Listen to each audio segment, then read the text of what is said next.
start this press conference on a pretty sad note this morning. Nobody wants to wake up at 5 o'clock in the morning and read the news that we all got up to this morning. And it was just sickened by the horrific act that took place in Las Vegas. And our thoughts and our prayers continue to be with the victims, the families, and our men and women that are investigating this just senseless act. So my prayers go out to Governor Sandoval as they try to get to the bottom of this and console the families and the victims that lost their life to this senseless act. So we'll continue to keep them in our prayers. I also want to thank General Orr for hosting us at Camp Dodge this morning. I really appreciate that. And I want to also take this opportunity to express our appreciation to the men and women who serve. The Lieutenant Governor and myself had the honor of attending all 4 send-off ceremonies on Friday. The send-off ceremonies were in Davenport, Waterloo, Muscatine, and Boone. And we had almost 400 soldiers that will be deploying. It was the 248th Aviation Support Battalion. And I tell you, if you've ever had an opportunity to participate in one of the send-off ceremonies, it is an inspiring and a very emotional day. And I just want to say thank you to the men and women who serve. So we're going to talk about some positive things now that are happening in the state of Iowa. And today we've gathered to talk about STEM, science, technology, engineering, and math. And we've established a STEM standard of excellence in Iowa that really, I'm proud to say not only is it really gathering national attention, but global attention as well. We've had more than half the states in the United States and a number of countries, including Brazil, Egypt, Israel, and Japan, who have really turned to Iowa for our STEM expertise and experience. And it's honestly only possible through outstanding leaders like the ones that are joining me today, not only up front, but behind you as well. It's my pleasure to recognize Accumul CEO and President Roger Hurgens, who is the newest co-chair of the Governor's STEM Advisory Council, and I really appreciate you serving in that capacity. Of course, Jeff Weld, you'll get an opportunity to hear from him. Jeff has been the executive director from the inception and lives and breathes STEM every single day, and we're really grateful for that because all of those states and countries that I talked about that are, asking us what we're doing, I turn them right over to Jeff. And so he gets to spend a lot of time with them. And of course, the hub managers and the individuals that serve on the STEM Council collectively are just really making a difference for our young people. And it really is an important part of our overall workforce strategy in Iowa, because we know by 2024, it's projected that over 154,000 jobs will be available in STEM careers. They're growing 3 times faster than non-STEM related careers, and they pay more. And it absolutely is the way that we're going to stay innovative and competitive, not only as a state, but as a country. And it really, that number also represents unlimited opportunities for our young people, and most importantly, unlimited opportunity for them to stay right here in the state of Iowa. In fact, I was just last week at the Tri-States Governors Conference in Sioux City with Governor Dugard and Governor Ricketts. We're talking workforce every day. I got to highlight the great things that we're doing with STEM, but really the person that stole the show was Langston Saint. He is a 5th grader. He stands about this tall, and that so engaged in computer science. He actually, because of his love for it, in Sioux City, they have a Les Hills Coding Elementary. He asked to transfer in so that he could have an opportunity to really be involved in something he's passionate about, and they're integrating that in all disciplines. And anyway, so he literally stood on a footstool at a podium, told why it was so important that he had the opportunity to participate in computer science opportunities, because those are where the jobs of the future were. And if we want him staying in Iowa, then we better be doing our part to provide him that kind of access. And the whole room erupted. He got a standing ovation. And I did tell the other 2 governors that I have had Langston sign an MOU with the state of Iowa that he is not leaving the state of Iowa. Governor Ricketts wanted him to sign something that said he wouldn't run for his job. So I just can't tell you. That's the type of things and that's the type of stories I see from kids and from educators and from business and industry as we have the opportunity to travel this state. It's really preparing our kids for the future, for a knowledge economy. And this is an opportunity that it's a tremendous equalizer. It involves and engages every student, every educator across the school district, across our state. It certainly impacts every executive employee in every startup company to every established business that's in the state. It's a great marketing tool when we're trying to encourage business and industry to locate in the state of Iowa. And what I like about it, and it was one of the number one objectives, is that it provides opportunities in every single corner of the state, and that's been one of our goals since the inception. So we're pleased today to talk about the annual STEM evaluation. You need to know if you're making progress or not, and we do that through first of all, I don't know where it's at. Behind. Okay, there we go. So thank goodness for executive summaries, but it's about a 200-page report. So there's a lot of detail, a lot of information in there. I'm going to highlight a couple areas this morning, and then the Lieutenant Governor is the rest of us, I think, are going to weigh in a little bit too. I'm going to talk first about the scale-ups. The scale-ups are really a key part of the STEM Advisory Council. They provide high-quality STEM education programs to more than 460,000 students in Iowa. They involve school business partnerships and provide students with just real-world experience. And one of the programs that they're able to do that through is through STEM BEST. BEST stands for Business Engaging Students and Teachers. So not only do the students get the opportunity to this work-based learning and real-world experience, the teachers get the opportunity to do that too. They are able to participate in externships over the summer. We've had nothing but positive feedback from that because that really takes what they're learning and it infuses that into the classroom. They're talking about the great business that they worked with over the summer. Again, it's about building relationships and helping our young people see the opportunities that exist within our state. So not only are they great opportunities, but we're seeing results. So students who participated in the scale-up programs scored higher on state tests in 2016 and 17 than students who did not participate, 3% higher in math and reading, 4% higher in science. For minority students, the growth was even better, 6% higher in math and reading and 7% higher in science. So we're definitely heading in the right direction. We want to keep that going. Second, I'm pleased to report that the number of students who are earning STEM awards is up from 2011 to 2014-15. We also saw growth occur in 18% of our state universities, 3% of our community colleges, and 7% of our private colleges. And that's students that are going into the STEM fields, correct, Jeff? Okay.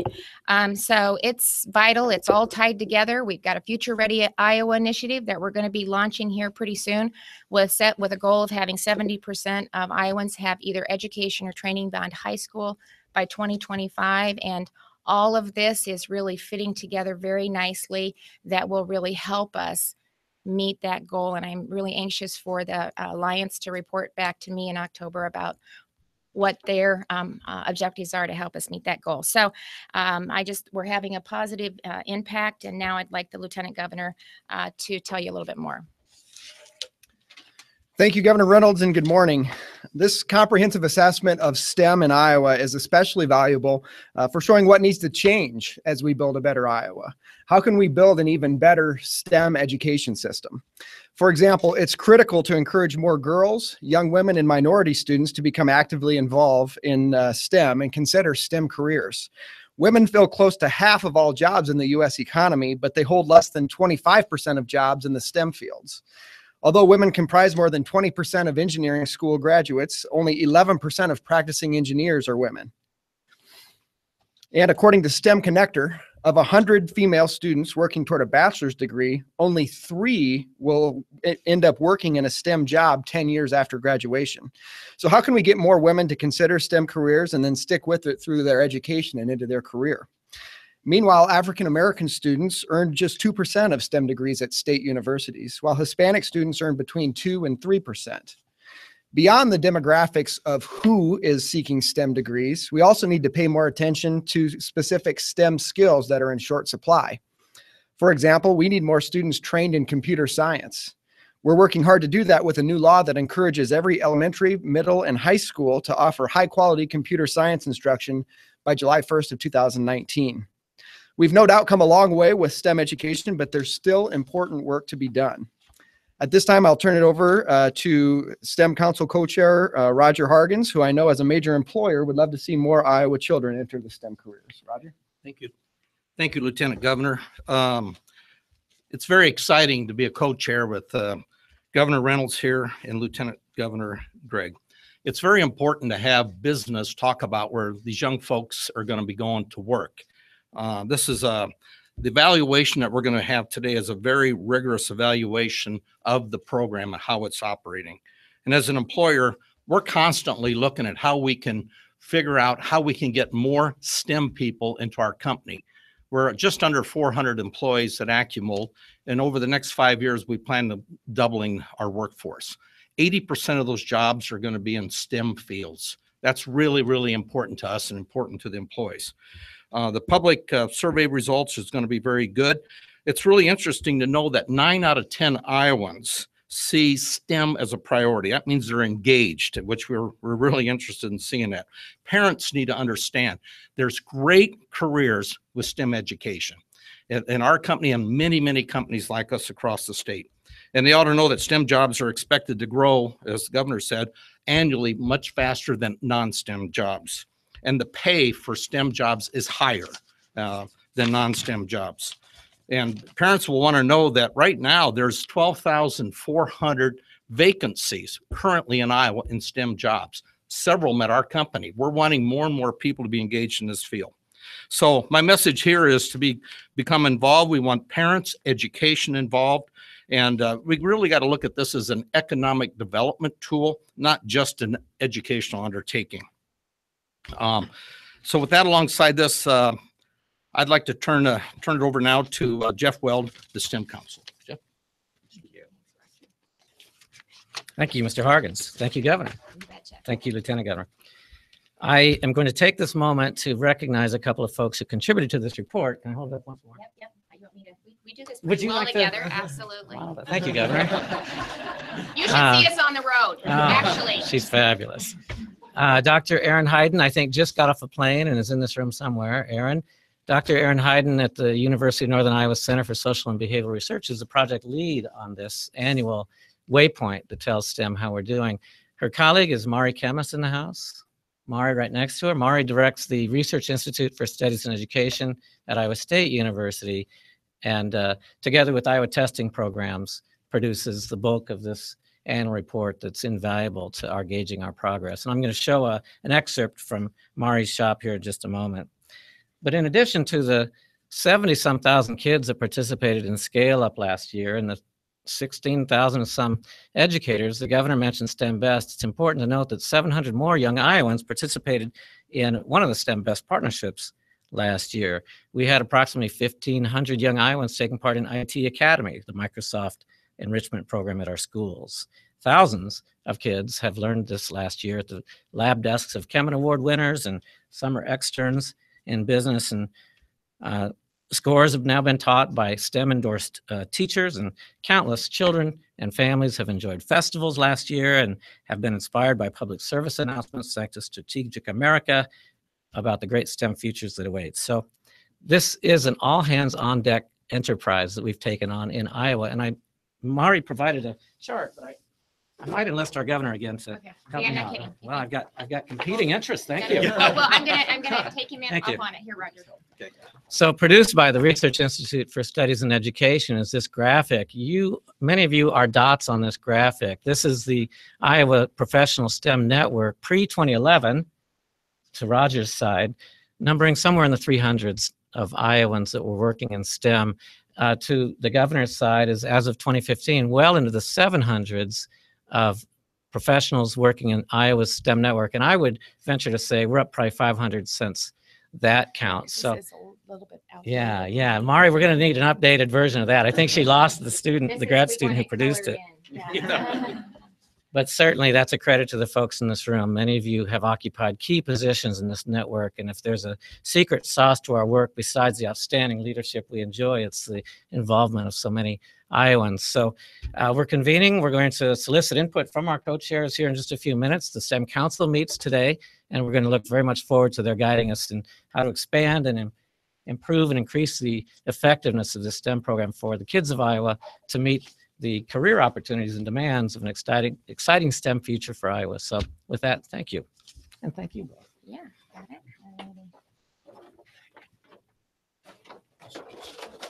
We'll go ahead and open it up for questions on this topic. I've got a question. Do you know what the Iowa STEM, you talk about 12,400 vacancies in STEM jobs in Iowa. Do you know what the median wage is paid for those STEM jobs in Iowa and compared to median wages in other states? Because you know, one of the things that some Democrats and other people are saying is that Iowa is becoming known as a low-wage state. Oh, that's the not lowest true. wage, Yeah. minimum wage in the country. How do those jobs compare? I guess what I'm saying is, if they paid better, would they be attracting more people for those jobs here in Iowa? Well, first of all, they pay 3 times higher than non-STEM related fields. I can get you the average, but that's a fact. And I would just encourage them to get involved in the STEM council and really to work in their areas with the schools and with business and industry. These are great jobs. It's tied to economic growth. It's really, Roger just talked about how many positions he had open. They do an internship program coordinating with DMAC. It is phenomenal. I believe the average age for the kids that go through a 2-year program, Bill, is like 86,000. Am I correct? So these are great jobs, great careers. Not all of them. We were at Micro. We did a skilled trades seminar summit, whatever it was, on Friday, Thursday, one of those days last week.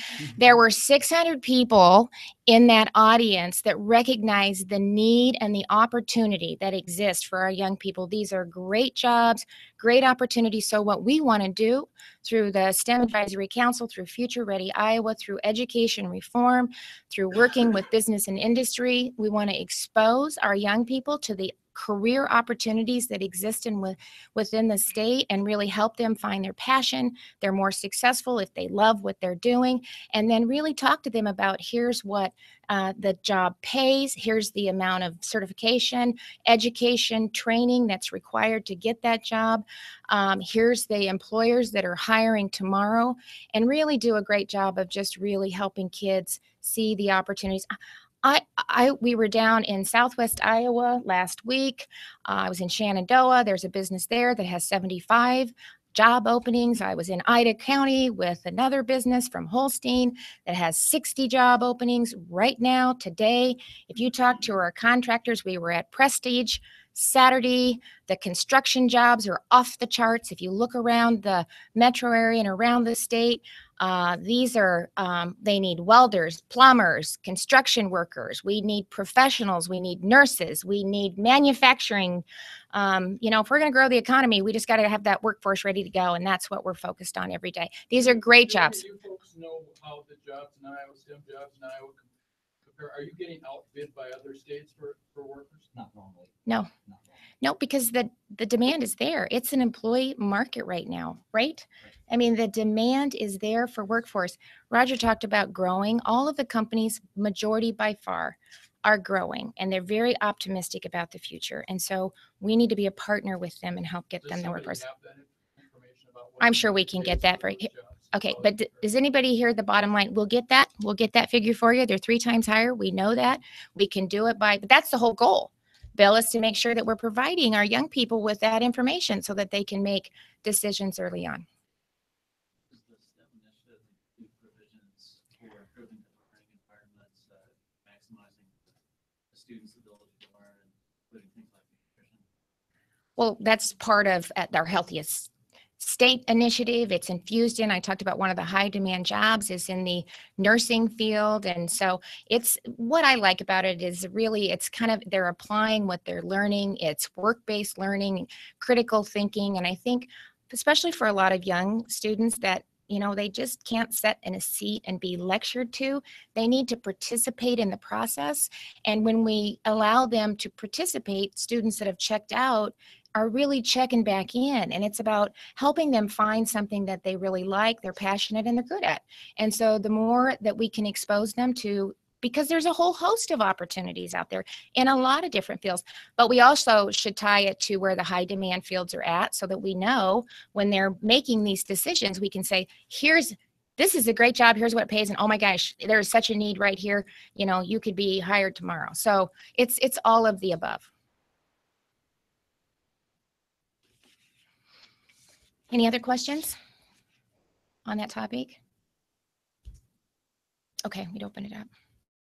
Governor, will you be proposing any sort of gun control initiatives in the light of the worst mass shooting in the nation? Right now, I think we just need to keep the families and the victims in our thoughts and prayers, and really focus on the people. They're going to be evaluating the horrific incident that just took place, and there'll be time to really take a look at what happened and what's behind it. But Joyce, I think right now we just really need to continue to support them and to keep them in our thoughts and prayers. And it was a senseless act. It was a horrific act. And right now, that's where we need to be. There'll be time for that later. Follow up, if I may, Governor. Do you think that the state of Iowa would be prepared for a similar terrible? Well, I don't know if you can completely, but they are ready. They run tabletops, and they run exercises. They run communication with all aspects of law enforcement, our National Guard, our emergency management that are in every single county. They continue to do everything that they can.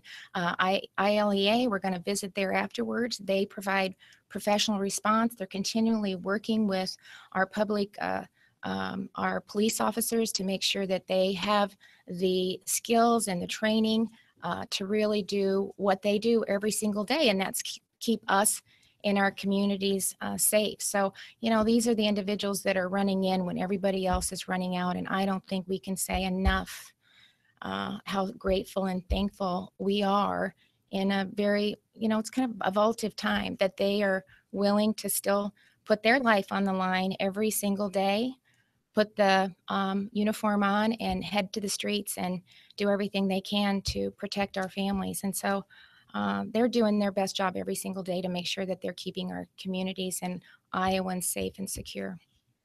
Just related to that,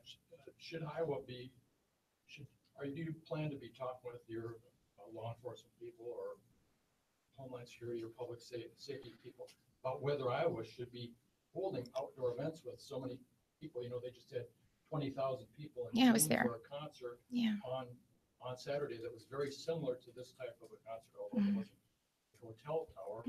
But we have thousands of people at football games, that kind of thing. Should those types of events be changed? You can't quit living.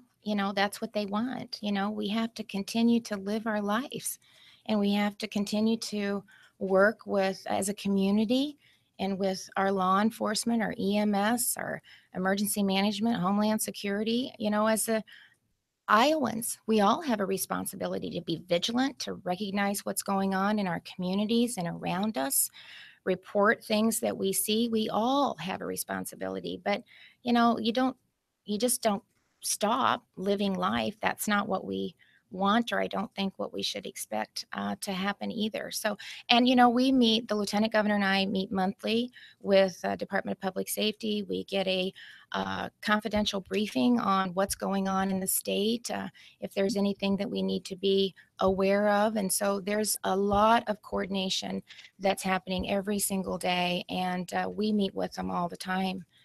Bill, just to get updates and to just stay on top of it and to find out what's being done. How about the fear is raising concerns given the fact that Vegas is not that far away? It's a popular spot for Central Iowa to go visit, and Central Iowa's there right away. Yeah, well, I mean, it's horrific. Who would think that this was the third, I believe, annual country music festival that they've held. And so, there were a lot of people there just having a great time. That's not, you certainly wouldn't expect for anything like that to happen. You know, it's unconscionable. It's horrible. So there's a lot of emotions that are being processed right now.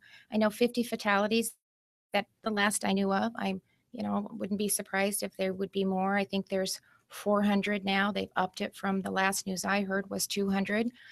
So there's, you know, just a significant amount of people. But the footage that I saw again was remarkable to see, you know, just men and women and people really doing what they could to take care of people that had been injured. You know, that says a lot about who we are, I think, as a people. They were trying to get people loaded. They were bringing buses in to get them to the hospitals. They were setting up makeshift, you know, there was law enforcement that was off duty that, you know, kicked in. So I think, you know, everybody just are processing just an unbelievable thing that happened last night. So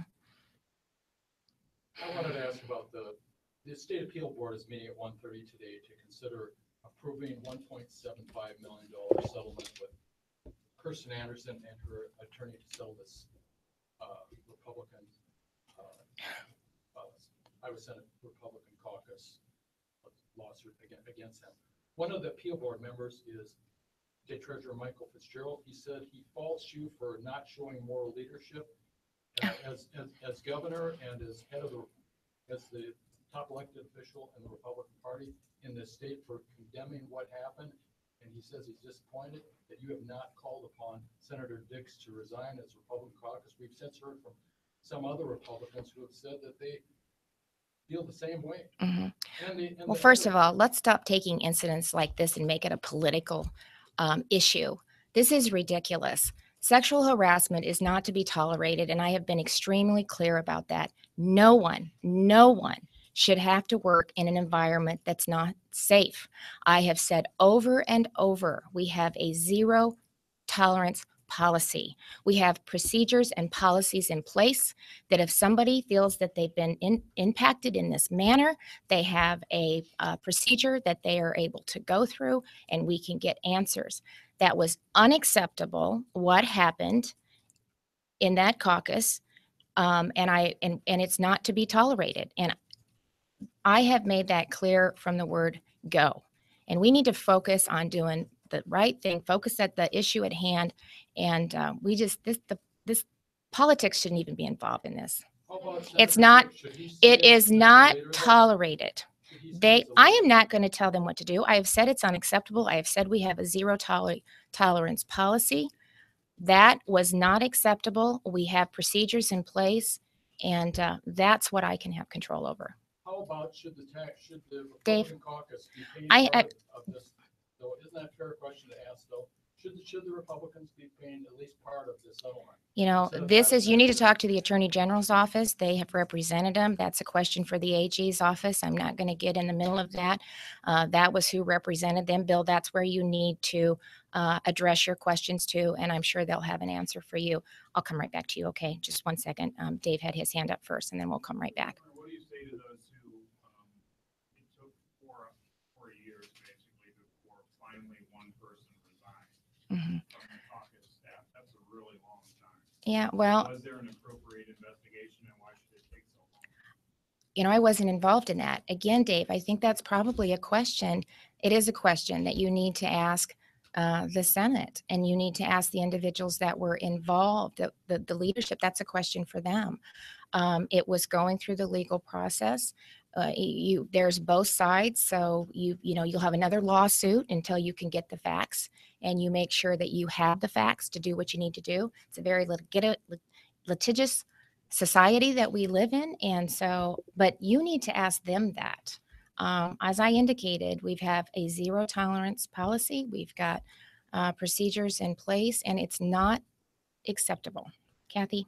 Yeah, there's been a rash of suicides in central Iowa, and it's really putting a focus on the lack of especially residential mental health care beds in the state. What are you willing to do, and what do you think needs to be done? Well, I'm willing to do what we're doing every single day, and that's continue to look at the system and to never be satisfied with the status quo. I mean, I'm a mom and a grandma. I can't imagine losing a child or dealing with just some of the issues that Iowans are dealing with that have mental health challenges. And so I have a lot of confidence in Director Foxhoven. I brought him in because I want him to take a look at the system. I want him to help us find areas where we can better serve vulnerable Iowans. And we're making a step in the right. What an emotional conference, this press conference this is.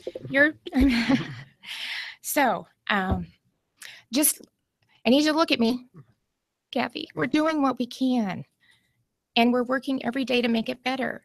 And we're taking steps in the right direction, but we're going to continue to work on it to continue to make it better. And that's a promise that I can make as the governor of this state with a lot of great people working. Our state employees want to do the right thing that work in that department. And Jerry is actually reaching out to them and saying, what do we have on your plate that we can take off? Are there things that we can do better that can help you focus on doing the things that you need to do? We need to look at an antiquated system and make it better. And we want to do that through the mental health regions that we put in place so we can do a better job in communities of identifying and providing services locally for Iowans that need it. So we're working every day, and our job is far from done. State treasurer's questioning whether you have the transfer of $13 million. Mm-hmm. Emergency, economic emergency fund to cover the shortfall. Mm-hmm. Can you speak to that? Yep. Well, first of all, fiscal year 17 is closed. The budget is balanced, and we are focusing on 18 in the future, and that's what we should be focused on. We followed the intent of the statute, what says that you take the last or final REC revenue estimating conferences and you compare that with the previous meeting, and that's what we did. And I would say, I guess if the legislature has a concern with it, then they can hopefully address it or clarify it in the next legislative session. But again, I'll tell you, I meet with Treasurer Fitzgerald every Monday at the executive board, and I would hope that if he had a concern with that, he could have brought that up to me. He usually sits right to my left at every single one of those meetings.